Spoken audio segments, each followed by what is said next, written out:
भगवान श्री कृष्ण और माता पार्वती के फूलों की कहानी। एक बार की बात है, भगवान श्री कृष्ण और माता पार्वती कैलाश पर्वत पर बैठे हुए थे। माता पार्वती ने श्री कृष्ण से पूछा।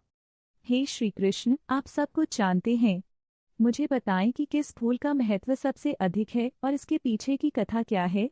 श्री कृष्ण मुस्कुराए और बोले, माता पार्वती, इस संसार में हर फूल का अपना एक विशिष्ट महत्व है, परंतु इसकी एक विशेष कथा है, जिसे सुनाने से मैं आपको ये समझा पाऊंगा कि किस फूल का महत्व सर्वोपरि है। इस कथा को सुनकर आप जानेंगी कि भक्ति और प्रेम का मार्ग कितना महत्वपूर्ण है। श्री कृष्ण ने माता पार्वती को एक कथा सुनानी शुरू की। वो बोले, बहुत समय पहले की बात है। एक जंगल में रंग बिरंगे फूलों से भरी एक भूमि थी। उस भूमि में हर प्रकार के फूल खिलते थे। उस भूमि के बीचों बीच एक बहुत बड़ा और सुंदर पुष्प था, जिसे सभी फूलों का राजा माना जाता था। उस फूल का नाम था पुष्पराज। पुष्पराज अपने सौंदर्य और सुगंध से पूरे जंगल को महका रहा था। हर दिन उस फूल की पूजा होती थी। जंगल के सभी जीव उस फूल की आराधना करते थे और उसकी महिमा गाते थे। पुष्पराज को अपनी शक्ति और महत्व पर बहुत अभिमान हो गया था। एक दिन पुष्पराज ने सोचा, मैं सबसे सुंदर और महत्वपूर्ण हूं। कोई भी मुझसे बड़ा नहीं है। मैं ही सबसे अधिक पूजनीय हूं। ये सोचकर उसका अभिमान बढ़ने लगा। उसने अन्य फूलों से दूरियां बना ली और उनसे बात करना भी बंद कर दिया। पुष्पराज के अभिमान ने उसे अकेला कर दिया। वो अब अन्य फूलों के साथ नहीं रहता था और जंगल के अन्य फूल उससे नाराज रहने लगे थे। लेकिन पुष्पराज को इस बात का कोई भी दुख नहीं था। वो अपने आप में ही मग्न था। उसी जंगल में एक दिन एक संत का आगमन हुआ। वह संत बहुत ज्ञानी और संतोषी थे। उन्होंने पुष्पराज को देखा और उसके पास जाकर उससे बात की। संत ने कहा, हे पुष्पराज, तुम इतने सुंदर और महत्वपूर्ण हो, परंतु तुम्हारे हृदय में यह अभिमान क्यों है?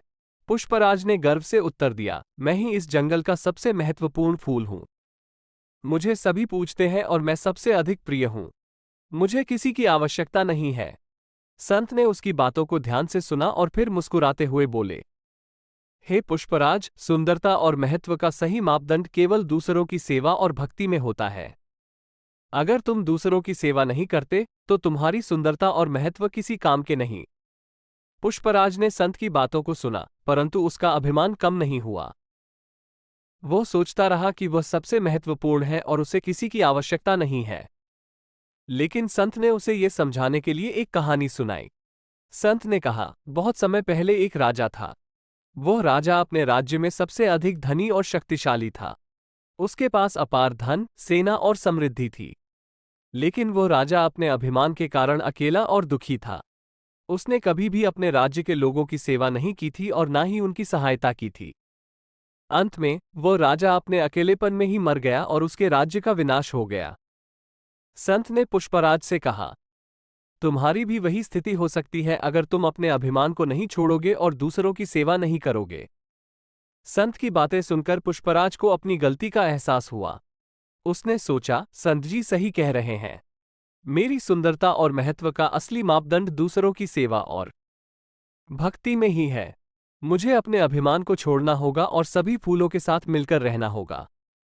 पुष्पराज ने संत के चरणों में गिरकर उनसे माफी मांगी और कहा, हे संत जी, मुझे मेरी गलती का एहसास हो गया है।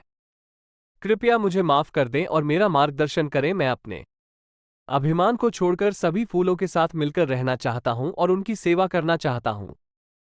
संत ने पुष्पराज को माफ किया और उसे आशीर्वाद दिया। उन्होंने कहा, पुष्पराज, तुम्हारा पश्चाताप तुम्हारी भक्ति का प्रमाण है। अब तुम इस जंगल के सभी फूलों के साथ मिलकर रहो और उनकी सेवा करो। इससे तुम्हारी सुंदरता और महत्व और भी बढ़ेगा। उस दिन के बाद से पुष्पराज ने अपने अभिमान को त्याग दिया और सभी फूलों के साथ मिलकर रहना शुरू कर दिया। उसने अपनी सुंदरता और सुगंध को सभी के साथ साझा किया और सभी फूलों की सेवा की। इससे उसका महत्व और भी बढ़ गया और वो सभी फूलों का प्रिय बन गया। पुष्पराज की सेवा और भक्ति के कारण जंगल के सभी फूल उससे प्रसन्न रहने लगे और उसका आदर करने लगे। पुष्पराज अब अपने जीवन में सच्ची खुशी और संतोष महसूस करने लगा।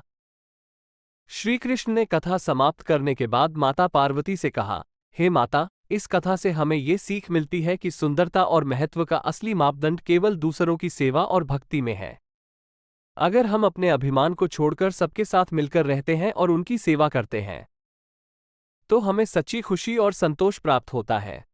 माता पार्वती ने श्रीकृष्ण की बातें ध्यान से सुनी और उन्होंने कहा, हे श्री कृष्ण, आपकी कथा ने मुझे बहुत महत्वपूर्ण शिक्षा दी है। मैं समझ गई हूँ कि किसी भी चीज का महत्व उसकी सेवा और भक्ति में है। मैं इस शिक्षा को सदैव अपने हृदय में रखूंगी। श्रीकृष्ण ने माता पार्वती को अंत में कहा, भक्ति और सेवा का मार्ग ही सच्चे प्रेम और संतोष का मार्ग है। जब हम दूसरों की सेवा और भक्ति करते हैं तो हम अपने आप को भी सेवा और भक्ति से पूर्ण करते हैं। यह मार्ग ही हमें सच्ची खुशी और शांति की ओर ले जाता है। माता पार्वती ने श्रीकृष्ण के चरणों में प्रणाम किया और कहा, हे प्रभु, मैं आपकी शिक्षा को हृदय से स्वीकार करती हूँ और इसे अपने जीवन में अपनाऊंगी। आपने मुझे भक्ति और सेवा का सच्चा अर्थ बताया, इसके लिए मैं आपकी आभारी हूँ। इस प्रकार माता पार्वती ने श्रीकृष्ण से फूलों की कथा सुनी और उससे मिली शिक्षा को अपने जीवन में अपनाया। दोस्तों, इस कथा से हमें ये समझ में आता है कि भक्ति और सेवा का मार्ग ही सच्चे प्रेम और संतोष का मार्ग है।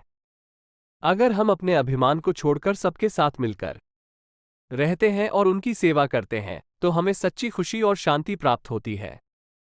इस कथा का संदेश सदैव हमें प्रेरित करता रहेगा और हमें सही मार्ग पर चलने की प्रेरणा देगा।